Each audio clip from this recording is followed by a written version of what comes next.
Gerą dieną visiems. Žinoma, po tokios modernios ir įmonės Grandissimo Google atstovų, jų naujų produktų kalbėti nėra lengva. Ypač mano tema yra tokia gal intriguojanti. Patys turbūt gerai suprantat, kad verslui nėra sukurtos ligoninės ar poliklinikos recepto nelabai gausi, bet vienaip ar kitaip remiantis gerom, įdomiom patirtim, pastebėjimais iš šono, vis dėlto galima susikurti įvaizdį, kaip galima būti šiais laikais išlikti arba aplamai kurti kažką naują. Bet prieš pereidamas į kai kurias savo skaidruolės negaliu neprisiminti vakar dienos tokio pasaulio visuomeniai skaudaus įvykio. Pasitraukė Steve'as Jobsas, beje mano bendramžis, man kažkada prieš 21 metus yra tekę būti Apple kompanijoje Amerikoje. Tada Silicon Valley buvo apytuštis, bent informacinių technologijų kompanijų beveik nebuvo. Ir aš noriu tą progą inspiruoti, kaip reikėtų reaguoti ir žiūrėti į aplamai verslo kūrimą, remdamasis tiesiog keliomis jo citatomis. Tai jūs galite surasti ir internete, bet jos iš tikrųjų yra pamokančios, kai ypač įsiklausai į jų prasmę. Aš prieš čia ateidamas ten apačioje didžioji salė, kaip tik girdėjau vieną vaikinuką, kuris pristatinėjo savo verslo sėkmės formulę ir mačiau tokią irgi skaidruolę, kurioje parodyta, kad jeigu tu kažką gamini arba kuri, greta vis tiek turi būti šlamšto. Tai minimizuoti šlamštą tai irgi yra menas. Tai didžiulė tiesa, kai pagalvoji, gamini spintą, iš tikrųjų pastatai prie sienos. Nugariniai seneliai, gali jas net nedėti, kadangi to spintoje galbūt būni kartą per mėnesį. Bet verslo estetika reikalauja, kad nugarinė senelė turėtų būti iš pačios geriausios medienos. Tai tokia buvo Steve'o filosofija. Gerai jis pastebi tai, kad galbūt nereikia gyventi kitų žmonių gyvenimais. Tai yra, verslas toks jau procesas, kad jis turi tokį žvėriškumo instinkto galbūt metmenį. O kas man kaip kitam? Tai yra, aš darau verslą, aš savim rūpinuosi, bet aišku, tu esi bendruomenėje, bendrijoje, pasaulinėje bendrijoje, jeigu žiūrėt apie patį moderniausią verslą. Bet kita yra jo tiesa, kad vienaip ar kitaip, jeigu tu labai nori, užsispiri, ir taip rodo pastarųjų metų įdomiausios verslininkų parašytos knygos apie savo patirtį, kad iš tikro nuojautos širdis vidus vis tiek pasako. Arba daryti, arba būna tas toks jungtukas. Ir tu viską atiduodi, ir pinigus, ir laiką, ir iš tikrųjų padarai. Patys didieji, žinoma, verslininkai taip ir elgėsi savo gyvenime.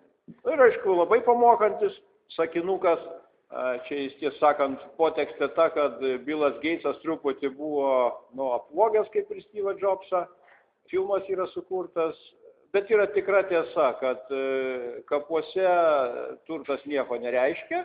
Ir aš noriu vieną tokį pastebėjimą padaryti, man yra tekę visą eilę projektų dalyvauti ir konsorciumų. Tai yra tokie įdomus pastebėjimai, kuo skiriasi amerikiečiai verslininkai nuo europiečių verslininkų. Amerikietis verslininkas sukūręs didžiulį verslą, iš tikro stengiasi kokiu tai būdu atsidėkoti tai bendruomeniai, tai visuomeniai, žinoma, pradedant amerikiečių visuomenę, kad jie jam padėjo tą verslą padaryti, nes be jų nėra ir verslo, nėra pirkėjų, nėra naudotojų, reiškia nėra ir verslo. Tai amerikiečiai stengiasi vienaip ar kitaip atsidėkoti savo bendruomeniai, tai yra tokia geras požiūris, o su europiečiais yra truputį sunkiau, lietuviai yra toj, aišku, grupiai su tam tikrom deviacijom, europiečiai žinoma, ieško, kaip įsigyti antrą vilą prie Viduržemio jūros. Čia yra tokie pastebėjimai. Iš to galima susidaryti įvaizdį, kaip vis dėlto geriau būtų verslą kurti.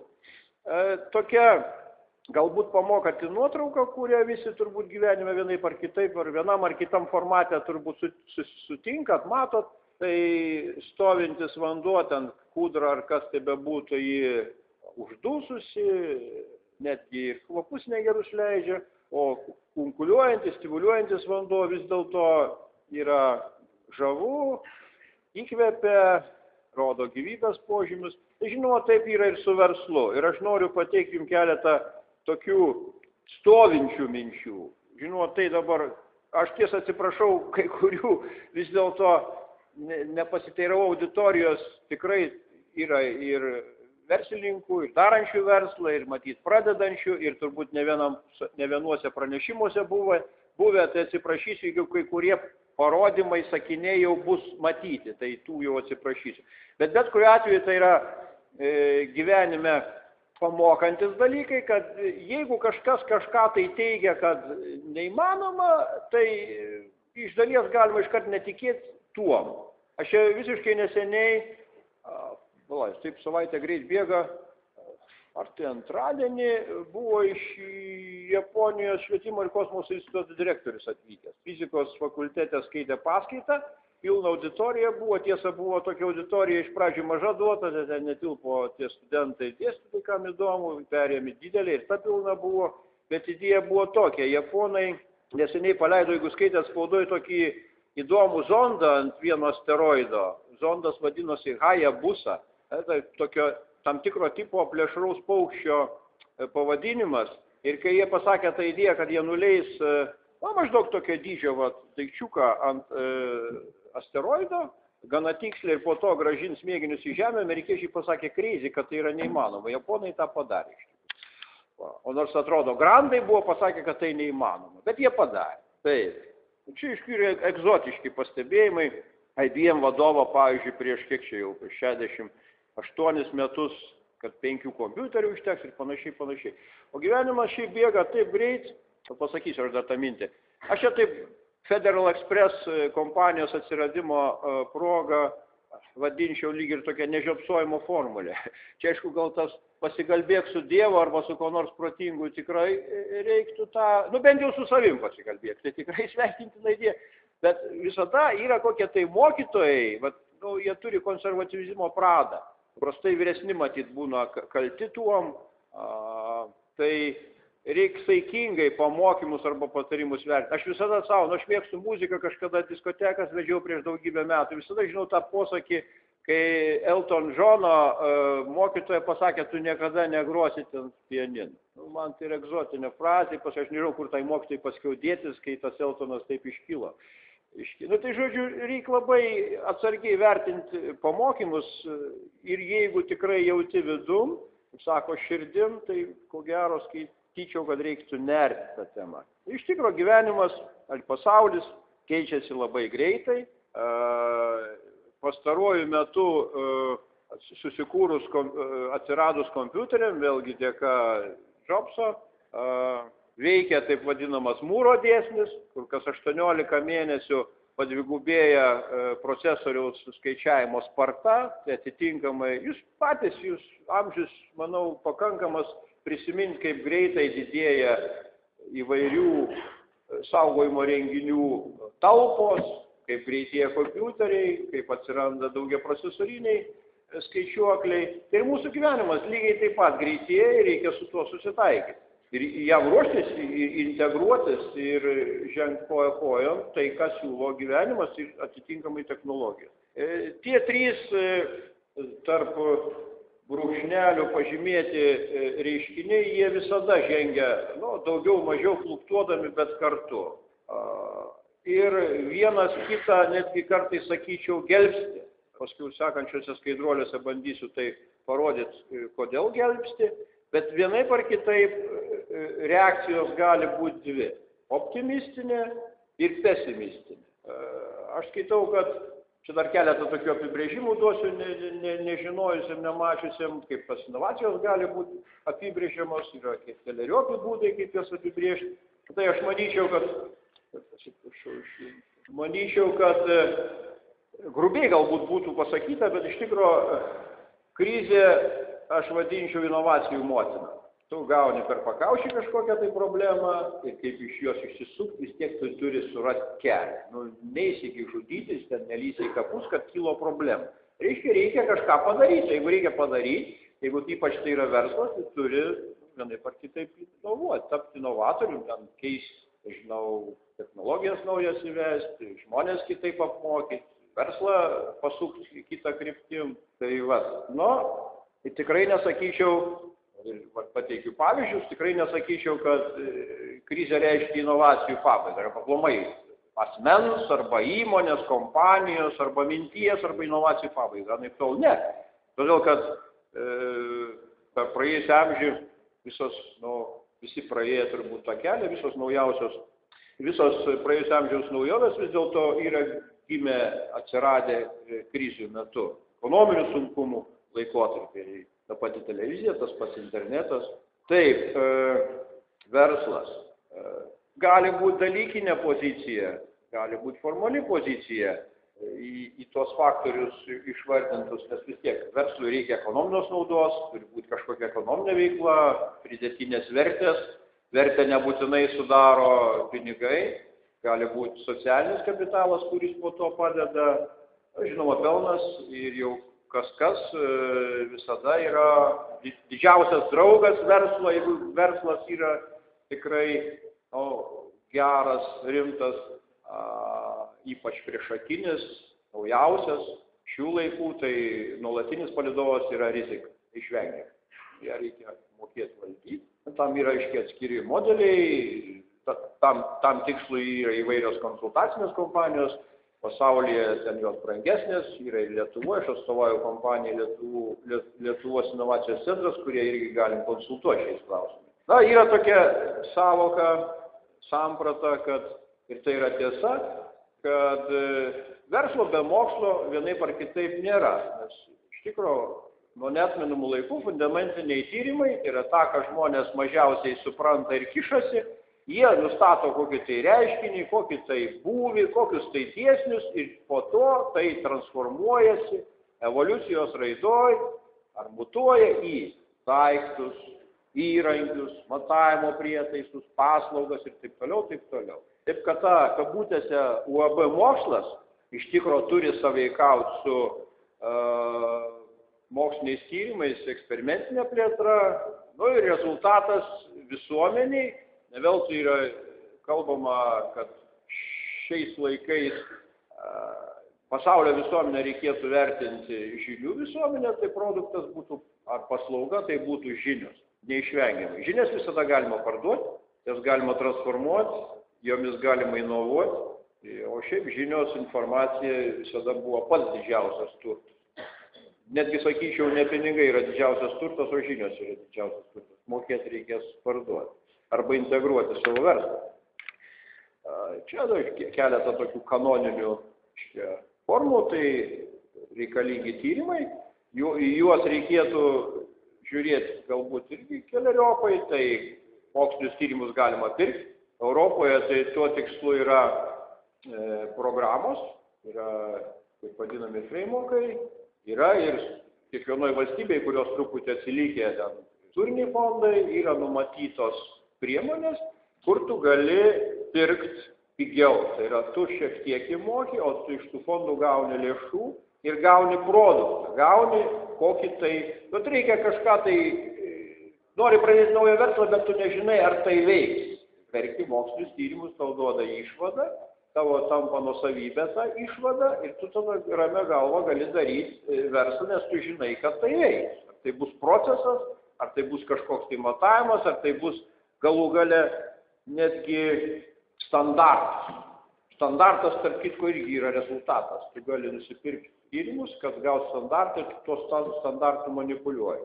Arba jeigu labai gerą, greitai susisuki, gerą uoslę turi, tai tu gali patentuoti. Su patentavimu tiesa dabar yra dvejopa situacija, uždarėjai patentai ne visai madoj. Taip, inovacijos vis tiek.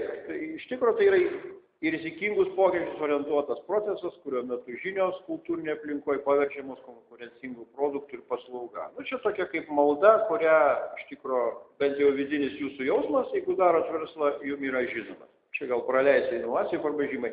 Taip, iš tikrųjų šiandienai ir turbūt ir ateityje dilema būtų tokia, kurias inovacijas pasirinkti, technologinės ar netechnologinės. Tai čia arba patys sprendžiat, arba konsultuojatės, kai turit savo idėją. Inovacijos turi turėti strategijas. 3 pagrindinės išskirčiau, tai pulti, puolamoji strategija ir įmonės daro tai, didelės įmonės tikrai, kuria produktą metą iškart į rinką. Didžiuliai pinigai iš paskos metą į rinką. Gynybinė strategija tam, kad išlikt, truputį kova, gali būti taip vadinama imitacinė strategija. Tu apgaudinėjai konkurentus, imituoji, kad ar į verslo iš tikrųjų pas tave bagažė patentai, jau laukia brazda, konvejerį ir dar kažkas ten, ar kokia tai programinė įranga, kur išeis į rinką, o tu kurį tai laiką žaidži su imitacija. Taip, dvi nuolatinės jėgos konkuruoja, tai įmonėms, marketingas ir inovacijos, kurios duoda šį rezultatus. Visa kita iš tikro yra tik sąnaudos. Jeigu pavyksta labai gerai optimizuoti, kuriant verslą, marketingą ir inovacijas, tuo didesnės verslo sėkmė. Taip, minėjau, kad uždaros inovacijos nėra, ne vien jos dabar pasaulyje įdomios, daug įdomesnės šiuo metu tampa atviros inovacijos, kai tu gauni žinias be patento ir gali iš to paskui daryti verslą. Vienas iš ryškesnių pavyzdžių tai open source, tai atsvara Microsoft paketam, tai Firefox ir kiti, jie yra nemokami, bet tu įgyji instrumentą, su kuriuo tu jau gali daryti verslą. Taip, tai toliau. Nori, nenori, įmonės raidoj, būsimos ar esamos, reiktų į save žiūrėti kaip į nuolat besimokančią organizaciją. Ir išlieka tos, kurios sugeba pastoviai adaptuotis prie pokyčių jos supančioje aplinkoje. Tai ką reikėtų jose turėti? Suvokti ateitį, deleguoti valdžią, kurti naujas struktūras, turėti atvirą vadybą, tai yra ne piramidės principų įmonės struktūrą pastatyta.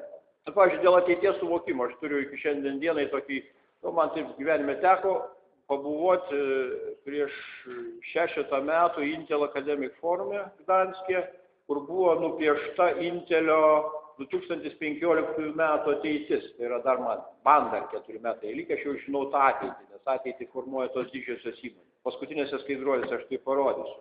Tai įdomus dalykai, aišku, namų kinas, bet tai 3D formato prasme, tai aš tą jau žinojau prieš 6 metus. Dabar jau pradedam čiupinėti tos rezultatus. Robotai, medikai, robotai, seselės ir taip toliau.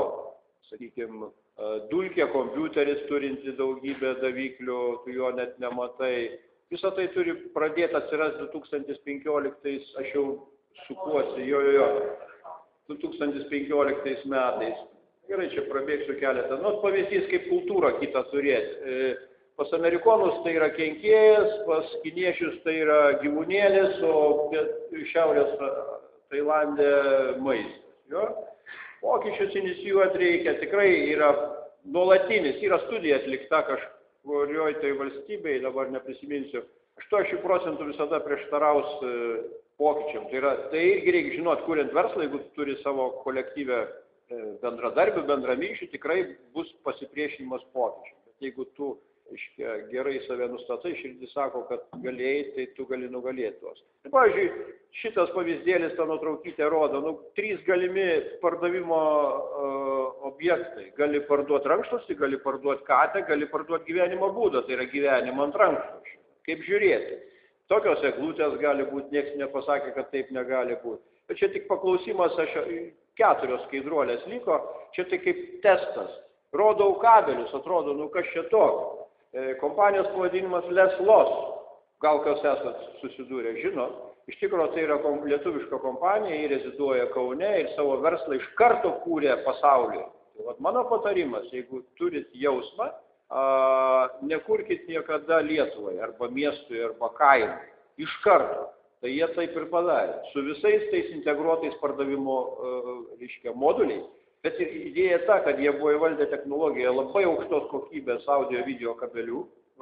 Kabeliai kainuoja po 15 000 eurų komplektą. Jos perka, jos šluoja, nespėja gaminti. Taip, irgi pavyzdys čia tų pačių savininkų, bet jie ir ką tik sukūrė, pasižymėkit šitą tinklapį Globaltus. Jie gali padėti konsultuojant ir kuriant tokio tipo įmonės, iš karto eiti į pasaulį. Ta prasme, tau pasaulis yra kaip vienas kaimas ir tu nereaguoja, tu Lietuvoje, tu Europoje, iškart žiūri taip. Tai Gedžar, Larsas taip darė, o ir visai ne kitų. Taip, čia tik pavyzdžiai. Tiesiog vakar pamačiau, kad JAV armija turi užsakymą 4000 robotų, va tokių, sakykime, kaip kairiai. Nu, kuo jie įdomus, atsistoja karys, jis važiuoja per pėstininkų minų lauką, nekreipdamas dėmesio, reiškia, tu apsaugai karį, perveži kažkokią tai amuniciją. Irgi inovacija. Šiau, kiek žmonių nutraukia tom kojom kariškių per pasaulį yra. Nu, kiek nedaug reikėjo. Judantį robotą, kuris nebijo tų pėstininkų sprogmenų. Čia irgi visiškai bebaiginėjant, aš esu iš vienos komandos narių, kurie sukūrėm grupę Lietuvoje žmonių, kurie norim sukurti lietuvišką mažą palydovą ir paleisti ir į eterį. Tai čia yra vienas iš pirmųjų eskizų, grinai lietuviško palydovo. Taip, ir visiškai baigiant, noriu pasakyti, kad reiktų truputį žinoti tokia kaip ir naujo verslo genetika. Visų pirma, ar yra problema tau, kolektyvui, kompanijai, ar ta problema yra bent Europos problema. Tikrai, jeigu siūlo apie šiuolaikinį modelį, nežiūrėti, kad tai Lietuva, turi žiūrėti minimum Europos skalėje. Kodėl dabar reikia ją spręsti, kodėl jūs arba jūsų kompanija tą pats savo turi įrodyti. Tai yra ne tik savo, bet oponentam, sakykime, kritikam, tavo bendruomenės. Ir aišku, reiktų žinoti, praktika sako, kad iki 50% pasiūlomų idėjų jau būna arba sprendimų patentuota. Ta prasme, gali sugalvoti ryte gražiais būdais, bet dėja jau tai bus. Tai visas čia yra, aš sakyčiau, genai naujo verslo kūrimą, jų siūlyčiau nepamiršti. Dėl Lietuvos sąlygų noriu pabrėžti, kad viršutiniai viršlinijos yra susijungę biznis, verslas, mokslas ir politika. Jūs matot, bent turi kažkokią tai sankryžą. Tai jeigu verslą darys Europoje, jau bus geriau, Amerikoje dar geriau, Kinijoje šiandien gerai. O Lietuvoje matot, specialiai rodo, kad nėra tos jungties tarp jų. Ir ypač ta geltona su raudona yra tokie korumpuotai susijungia, nes tas verslas toks nėra visiškai tikras. Ir Lietuvoje šiuolaikinį verslą yra beveik neįmanoma padaryti. Dėja taip yra. Ir vietoj išvadų, ką aš minėjau jau pradžiai, 19 amžiui žmonės mėgino prisitaikyti prie aplinkos, 20 amžiui mėgino pritaikyti, o tą, ką aš minėjau su Intel to forumu, kuriam man teko dalyvauti, tokių forumų ne vienas ir siūlau stengtis dalyvauti, jei įmanoma, tarptautinėse mokslinėse konferencijose, kad bent truputį nutuok, kokia bus ateitis, kadangi 21 amžiui žmonės tikrai gyvens tokio aplinkoje, kokią sukurs inovatoriai, ką ir darė Steve'as Jobsas amžinatilsį, ir čia mūsų kontaktai. Ačiū uždėmesį.